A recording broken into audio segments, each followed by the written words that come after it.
Dear students, today we are going to learn 1.2 odd one in. नमस्ते विद्यार्थी मित्रांनो, आजच्या व्हिडिओमध्ये आपण आपल्या 7वीच्या इंग्लिश मीडियमच्या पुस्तकातील युनिट 1 मधील 1.2 ऑड वन इन या पाठाचा अभ्यास करणार आहोत. विद्यार्थी मित्रांनो, ऑड वन इन म्हणजे ही एका मुलीची स्टोरी आहे जी सगळ्यांपेक्षा ऑड आहे, सगळ्यांपेक्षा खूप इंटेलिजंट आहे आणि तिची पर्सनॅलिटी खूप स्पेशल आहे. त्यामुळे या पाठाचं टायटल ऑड वन इन असे आहे. How was the first day of school? Ask mother as Reema sat down for dinner. आता येथे एक मुलगी आहे रीमा नावाची. ती तिच्या शाळेतून आलेली आहे घरी आणि तिची आई तिला विचारते आहे, how was the first day of school म्हणजे तुझ्या आजचा शाळेचा पहिला दिवस कसा होता? रीमा डिनरला बसली, जेवायला बसली तसेच तिच्या आईने विचारले की आजचा शाळेचा दिवस कसा होता. Okay, Reema shrug, no lessons, just settling in. मग श्रग म्हणजे काय? Raise the shoulders slightly to indicate doubt, ignorance or disinterest. म्हणजे तिने असे खांदे उचकवले आणि म्हटली की ओके, नो लेसन्स म्हणजे आज काही शिकवलं नाही, just settling in. Settling in म्हणजे moving to a new place and becoming comfortable there. म्हणजे आपण ज्यावेळी एखाद्या नवीन ठिकाणी शिफ्ट होतो तेथे आपल्याला कम्फर्टेबल होण्यासाठी काही वेळ लागतो, त्यामुळे आपण तेथे सेटल होत असतो, म्हणजेच settling in. Any new girls in your class? Enquired her father Mr Sen.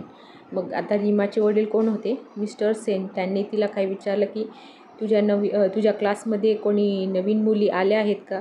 Enquired her father Mr Sen. Only one, Malati, and she is funny.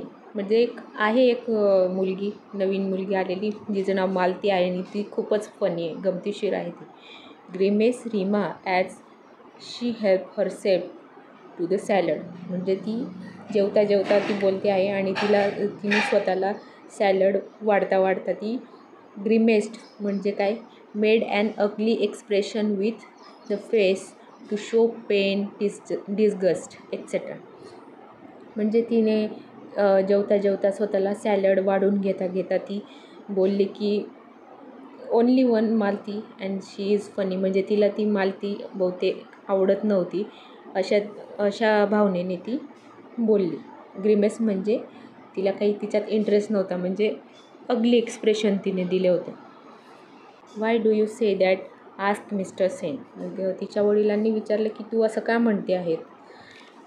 She can't speak much English, she has come from another state. म्हणजे तिला व्यवस्थित English बोलता येत नाही, ती दुसऱ्या राज्यातून आलेली आहे. Sniff Reema, naming one at the other end of the country. म्हणजे आपल्या कंट्रीच्या दुसऱ्या भागातून ती आलेली आहे असे ती म्हटली आणि तिला इंग्लिश बोलता येत नाही व्यवस्थित असे तिने सांगितले.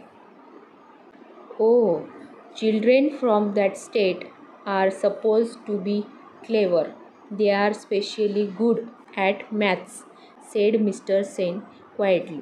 मग मिस्टर सेन क्वाइटली शांतपणे काय म्हटले की oh, children from that state are suppose to be clever. म्हणजे त्या राज्यातले मुलं खूप हुशार असतात आणि स्पेशली कशात हुशार असतात तर मॅथ्समध्ये हुशार असतात.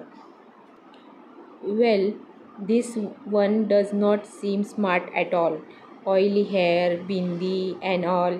Good morning teacher, mimicked Reema. म्हणजे रीमाने तिची नक्कल केली. ती गुड मॉर्निंग असे न म्हणतात, ती गुड मॉर्निंग टीचर अशा प्रकारे ती म्हणत असे. तर रीमाने तिची मिमिक्री केली आणि सांगितले की नाही, तसं तर काही नाही आहे, ती खूप काही हुशार नाही आहे. स्मार्ट म्हणजे तशी काहीतरी हुशार दिसत नाही. तिचे केस खूप ऑइली असतात, टिकली लावून येते अशी ती मुलगी आहे असे ती रीमा म्हणते आहे. Her parents exchange glances. Reema was their only child. They doted on her, but she could be insufferable at times. रीमाच्या पॅरेंट्सनी हे ऐकल्याबरोबर त्यांचे ग्लान्सेस जे आहे त्यांचे जे मूड आहे तो चेंज झाला. Reema was their only child, म्हणजे रीमा त्यांची एकुलती एक मुलगी होती.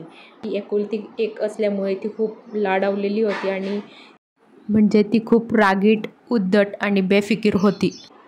I do hope you and your friends will not make things too difficult for Malati, say mister Sen as he rose from the table.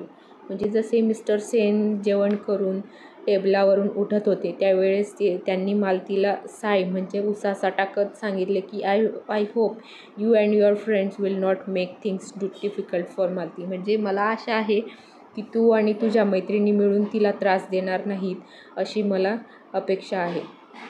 Reema and her गँग had decided to do just that. आणि रीमा आणि तिच्या गँगने तर हे ठरवलेलंच होतं. काय ठरवलेलं होतं की मालती त्यांना आवडत नव्हती. का? कारण की तिचे खूप ऑइली हेअर होते, तसेच ती एकदम तिला इंग्लिश बोलता येत नव्हते आणि तिचा जो स्कर्ट होता तो सुद्धा खूप लाँग होता. त्यामुळे त्यांना ती आवडत नव्हती आणि त्यांनी तिला त्रास देण्याचं ठरवलेलं होतं. Next morning the minute Malati entered the class they all chorused good morning. दुसऱ्या दिवशी ज्यावेळी मालतीने वर्गात प्रवेश केला त्यावेळी त्या सर्वांनी तिची नक्कल करत गुड मॉर्निंग असे म्हणत सर्वांनी तिची मजा घ्यायला सुरुवात केली. पुअर मालती, बिचारी Malati, she did not realise that they were making fun of her. मग तिला समजलंच नाही की ते सगळेजण तिची मजा घेत आहेत. She became back at them and replied good morning. जसे ती क्लासमध्ये आली तिने सुद्धा त्या सर्वांना रिप्लाय दिला good morning. Shehnaz giggled, why do you put so much oil on your hair, she asked rudely. तेथे वर्गात एक शेहनाज नावाची मुलगी होती. तिने मालतीला काय विचारले की तू तुझ्या केसांना इतके तेल का लावून येतेस, रूडली तिने मालतीला विचारले. Malati look offended but did not reply. मालतीला वाईट वाटले पण तिने काही शेहनाजला रिप्लाय दिला नाही. And skirt so long, said Claire cattily. तेथे अजून एक क्लेअर नावाची मुलगी होती. तर तिने सुद्धा रूडली विचारले की आणि तिचा स्कर्टसुद्धा किती लांब आहे. मालती फ्लश्ड, म्हणजे मालतीला तर आता खूपच वाईट वाटलं. फ्लश म्हणजे a person skin face became red and hot. तिला खूप संताप आला आणि ती काही उत्तर देऊ शकत नव्हती. She was about to say something when teacher entered. आणि ती ज्यावेळेस त्यांना उत्तर देण्याच्या तयारीत होती त्याचवेळी टीचर वर्गात आले. As the class progress everyone was surprised to see Malati raise her hand whenever teacher asked a question. Class सुरू होता तर क्लासमध्ये टीचर ज्यावेळेस प्रश्न विचारत होते त्यावेळी मालती बरोबर उत्तरं देत होती आणि त्यामुळे सर्वांना आश्चर्य वाटत होते. Yes Malati, you answer, said teacher. टीचरसुद्धा मालतीने उत्तरं बरोबर दिल्यामुळे तिचे कौतुक करत होत्या. Malati answered correctly and teacher nodded in appreciation. म्हणजे मालती बरोबर उत्तरं देत होती आणि टीचर तिचे कौतुक करत होत्या. When Rima recounted this at home, her mother said, "Sounds like a clever girl." Recounted म्हणजे रीमाने हा घडलेला प्रसंग सर्व तिच्या आईला सांगितला. त्यावेळेस तिच्या आईने सुद्धा मालतीचे कौतुक केले. Sounds like a clever girl, म्हणजे ती खूप हुशार मुलगी आहे असे दिसते. व्हॉट इज द यूज, पण त्याचा काय फायदा, सेड रीमा. रीमा म्हणाली की पण त्याचा काय फायदा. अनचॅरिटेबली हर इंग्लिश इज सो ॲट्रॉशियस. म्हणजे काय उपयोग ना, तिची इंग्लिश एवढी खास नाही आहे, ती एवढी चांगली इंग्लिश बोलू नाही शकत. The same may be said of your Hindi, countered mister Sen sharply. Mister Sen लगेच म्हणाले की म्हणजे जशी तुझी हिंदी आहे तशीच तिची इंग्लिश आहे असे त्यांचे म्हणणे होते. He was getting quite sick of Reema's attitude. त्यांना रीमाचा ॲटिट्यूड आवडत नव्हता. Even Mrs Sen did not like it. आणि तसेच तिच्या आईलासुद्धा तिचं असं वागणं आवडत नव्हतं. That night Reema's parents discuss the matter. आणि त्या रात्री रीमाच्या पॅरेंट्सनी हे सगळं मॅटर डिस्कस केलं. We put Reema into a good school to make her smart and confident. Mister Sen दुःखी होऊन म्हणाले की आपण रीमाला तिचे व्यक्तिमत्व चांगले घडावे यासाठी तिला चांगल्या शाळेत घातले, पण तिचे व्यक्तिमत्व वाईट गोष्टींकडे कल घेत आहे. I am afraid she is turning into quite a little snob. Snob म्हणजे अशी एखादी व्यक्ती जी दुसऱ्यांना कमी लेखते आणि स्वतःला खूप सुपिरियर समजते. रीमा खूप शिष्ट आणि गर्विष्ठ मुलगी बनत चालली होती, याबद्दल त्यांना भीती होती. The following Saturday was the inter house singing competition. मग आता पुढच्या शनिवारी शाळेमध्ये इंटर हाऊस सिंगिंग कॉम्पिटिशन होती. Reema who was participating in the English song category. रीमाने इंग्लिश गाण्यांच्या कॅटेगरीमध्ये भाग घेतलेला होता. Was surprise to see Malati's name in the list of participants for the Hindi song category.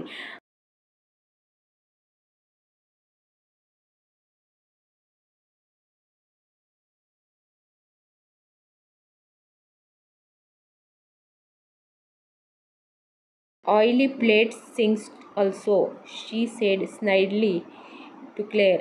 Reema क्लेअरला म्हणाली की ऑइली प्लेट सिंग अल्सो. आता ती तेलकट वेडण्यांची मुलगीसुद्धा गाणं म्हणणार. Croaks you mean, giggled Claire. म्हणजे makes a rough low sound like a frog makes. They were to be proved wrong.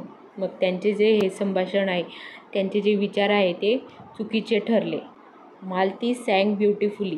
मालतीने खूपच सुंदर गाणं म्हटले. त्यांना असं वाटलं होतं की मालती एकदम खराब आवाजात गाणं म्हणेल, पण मालतीने खूपच छान गाणे म्हटले. She had a melodious and well trained voice. Reema and her गँग had decided to jeer when Malati sang, but there was such absolute silence they did not dare to. मग ज्यावेळीस मालती गाणं म्हणत होती आणि तिचा व्हॉईस खूप छान होता, वेल ट्रेन व्हॉईस होता, आणि त्यावेळेस रीमा आणि तिच्या गँगने तिला जिअर म्हणजे लाऊड व्हॉईसमध्ये तिची चेष्टा करण्याचा प्रयत्न ते करणार होते, पण त्यांची हिंमत झाली नाही, कारण तेथे खूप ॲब्सोल्यूट सायलन्स म्हणजे तेथे शांतता होती. जसं मालती गाणं म्हणायला लागली तेथे सर्व शांतता पसरली आणि रीमा आणि तिच्या गँगला मालतीची चेष्टा करण्याचा चान्स मिळाला नाही, त्यांची हिंमत झाली नाही. They were sure to get caught. त्यांनी जर मोठ्या आवाजात मालतीची चेष्टा केली असती तर ते पकडले गेले असते. वेन मालती फिनिश्ड म्हणजे ज्यावेळेस मालतीचे गाणे म्हणून झाले, the principal was the first one to start clapping, followed by teachers and students.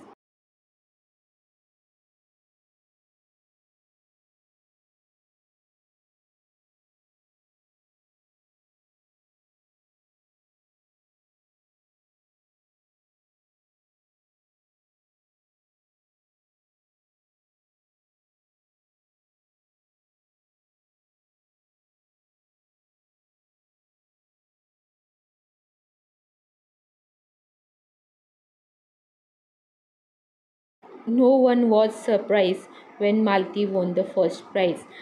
मालतीला ज्यावेळेस प्राईज मिळाले त्यावेळेस कोणीही आश्चर्यचकित नव्हते, कारण की सर्वांनाच माहीत होते की मालती किती इंटेलिजंट आहे.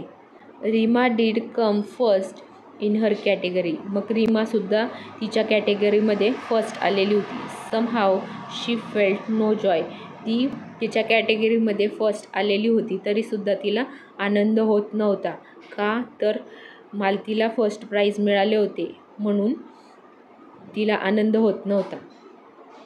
As the term progress it was abundantly clear to all that Malati was a bright child. जसे त्यांचे टर्म्स संपण्यात आली तर सर्वांना कळून चुकलं होतं की मालती किती ब्राईट चाइल्ड आहे, किती इंटेलिजंट आहे. She was quite studious and intelligent. तर एकदम शांत, अभ्यासू आणि खूप हुशार होती. She fared well in sports as well as in studies. जशी ती अभ्यासात हुशार होती तशीच स्पोर्टमध्ये सुद्धा तिने यश मिळवलेलं होतं. हर फोर्टे वॉज मॅथमॅटिक्स. पण तिचं मेन जे एम होतं आवड कशात होती तर मॅथमॅटिक्समध्ये होती. Her simple appearance belied a sharp and nimble brain. ती एकदम दिसायला सिम्पल होती पण खूप हुशार होती. Sharp and nimble brain. तिचा जो ब्रेन होता तो खूप निम्बल म्हणजे able to think and understand quickly, म्हणजे कोणतीही गोष्ट लवकरात लवकर समजून घेण्याची जी क्षमता असते त्याला निम्बल म्हणतात. Slowly many of the girls began seeking her help in mathematics. मग भरपूर मुली तिच्याकडे मॅथ्समध्ये मदत घेण्यासाठी येऊ लागल्या. Help which she readily and cheerfully gave. आणि तीसुद्धा त्या मुलींना खूप मदत करत होती मॅथ्समध्ये. The teachers had like the respectful intelligent girl from the beginning. ही इंटेलिजंट मुलगी टीचर्सलासुद्धा पहिल्यापासूनच आवडत होती आणि तिच्याबद्दल त्यांनासुद्धा आदर होता. नाव girls from the class also befriended her. सर्वजण तिच्याशी मैत्री करू लागले. Not Reema and her clique though. They stubbornly disliked Malati. पण अजूनही रीमा आणि तिच्या गँगने मालतीशी फ्रेंडशिप केलेली नव्हती. त्यांना ती अजूनही आवडत नव्हती. They were stylish lot and nothing that Malati did could alter the fact that she was not their type. Reema आणि तिची गँग जरी ते खूप स्टायलिश आणि मॉडर्न होते पण ते मालतीची बरोबरी करू शकत नव्हते, कारण मालती इतके ती हुशार नव्हते आणि मालतीसुद्धा त्यांच्या टाईपची नव्हती. They never lost a chance to poke fun at her. पण तरीही ते अजूनही मालतीची चेष्टा करण्याचा चान्स सोडत नव्हते. Particularly her English. म्हणजे स्पेशली ते तिच्या इंग्लिशवरून तिला जास्ती त्रास द्यायचे. Malati felt bad about their behaviour. मालतीला खूप वाईट वाटायचं.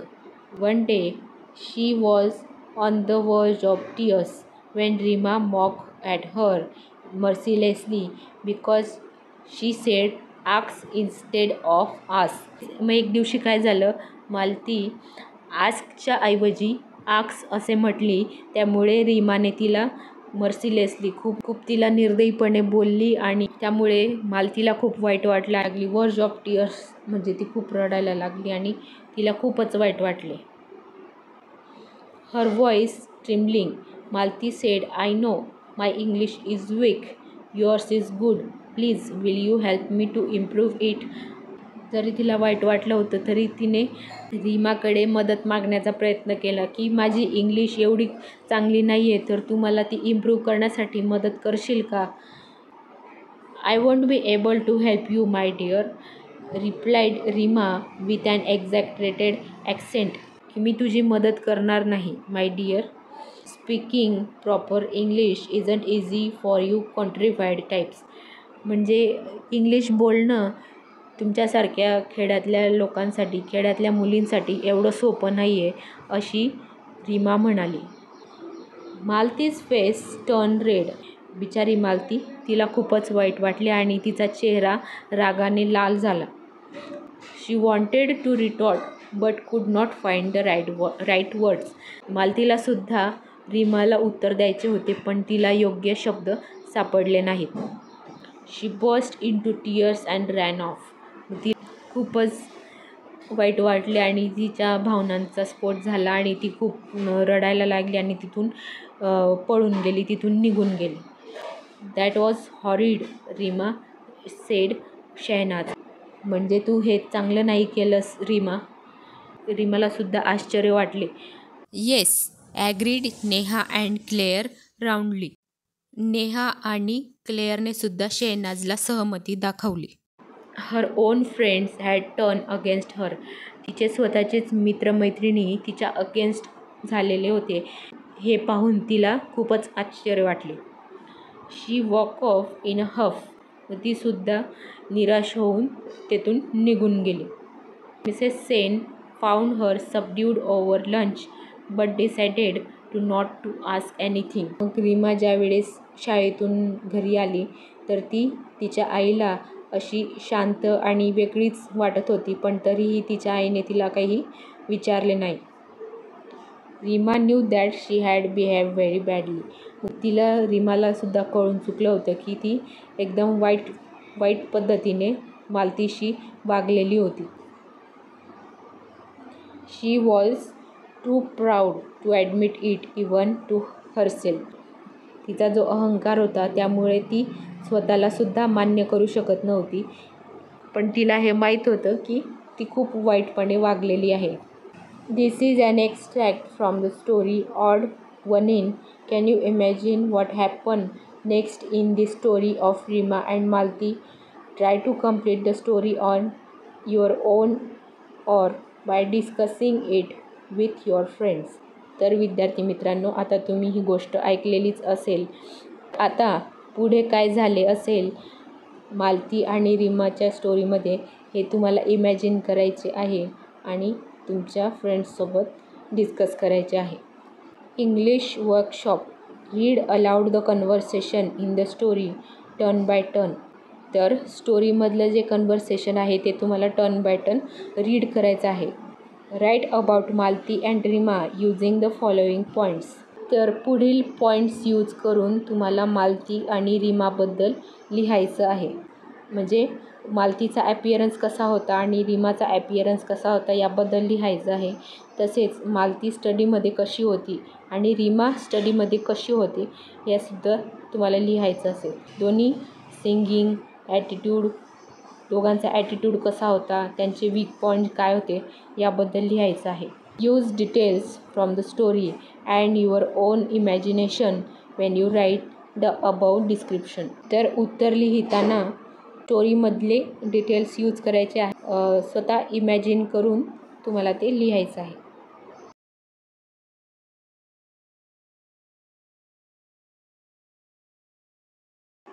Imagine you are Malti. Write about any one event in the story from Malti's point of view. असं इमॅजिन करा की तुम्ही मालती आहात आणि मालतीसोबत म्हणजे तुमच्यासोबत घडलेला एखादा प्रसंग जो स्टोरीमध्ये आहे तर मालतीच्या पॉईंट ऑफ व्ह्यूने तुम्हाला त्याचे उत्तर लिहायचे आहे. सपोज तुम्ही मालती आहात आणि तुमच्यासोबत रीमा काहीतरी बोललेली, काहीतरी वाईट तुमची मजा घेतलेली किंवा तुम्हाला वाईट काहीतरी बोललेली आहे, तर या पॉईंट ऑफ व्ह्यूने तुम्हाला ते उत्तर लिहायचं आहे. Fourth, how do you behave with your classmates. म्हणजे तुम्ही तुमच्या क्लासमेटसोबत कसे वागता. Write about your attitude and behaviour in the appropriate column. मग आता पुढे एक चार्ट दिलेला आहे, तर तुमच्या ॲटिट्यूड आणि तुमच्या बिहेवियरबद्दल तुम्हाला ॲप्रोप्रिएट कॉलम म्हणजे त्या कॉलममध्ये लिहायचं आहे. दुसऱ्या विद्यार्थ्यांना मदतीसाठी विचारता. रिफ्यूज हेल्प म्हणजे तुम्ही मदत करण्याचे नाकारता. जज अदर्स बाय देअर ॲपियरन्स म्हणजे त्यांच्या दिसण्यावरून तुम्ही त्यांना जज करतात. जज अदर्स बाय देअर ॲक्सेंट म्हणजे त्यांच्या बोलण्यावरून, त्यांच्या भाषेवरून तुम्ही त्यांना जज करता. ऑलवेज, समटाईम्स, नेवर म्हणजे ऑलवेज म्हणजे नेहमी, समटाईम्स म्हणजे काही वेळा आणि नेवर म्हणजे कधीच नाही. Ask others for help. तर हे उत्तर कुठं कुठं येऊ शकतं. ऑलवेजमध्ये सुद्धा येईल आणि समटाईम्समध्ये सुद्धा येईल. रेफ्यूज हेल्पमध्ये तर हे उत्तर नेवरमध्ये येईल. जज बाय अदर्स देअर ॲपियरन्स म्हणजे दुसऱ्या विद्यार्थ्यांना त्यांच्या दिसण्यावरून आपण त्यांना जज करतो, तर हे उत्तर येईल नेवर, कारण आपण कधीच तसं करणार नाही किंवा करायचं सुद्धा नाही. जज अदर्स बाय देअर ॲक्सेंट म्हणजे त्यांच्या भाषेवरून, त्यांच्या बोलण्यावरून आपण काही विद्यार्थ्यांना जज करतो का, तर ते सुद्धा आपण नेवरमध्ये लिहायचं. म्हणजे आपण त्यांना त्यांच्या ॲक्सेंटवरून सुद्धा जज करायचं नाही. Talk about your strength, your weaknesses, the changes that you would like to see in yourself. 3 each म्हणजे प्रत्येकी 3 उदाहरणं तुम्ही येथे लिहायचे आहेत. युअर स्ट्रेंथ म्हणजे तुमच्यामध्ये काय काय स्ट्रेंथ आहे, तुमचे विकनेसेस काय काय आहेत आणि असे चेंजेस जे तुम्हाला तुमच्या स्वतःमध्ये पाहायचे आहेत. Discuss. Is it necessary to develop a good accent? Why? What efforts can you take to improve your pronunciation with your teacher's help? Find out how to use online dictionaries for the purpose. आपल्या बोलण्याचा accent चांगला असला पाहिजे असं तुम्हाला वाटते का? तर का वाटते? ते प्रोनाऊन्सिएशन इम्प्रूव्ह करण्यासाठी तुम्ही काय प्रयत्न करता ते त्याबद्दल लिहायचं आहे. With your teacher's help find out how to use online dictionaries for the purpose. तसेच ऑनलाईन डिक्शनरी यूज करण्यासाठी तुम्ही तुमच्या टीचरची हेल्प घ्यायची आहे.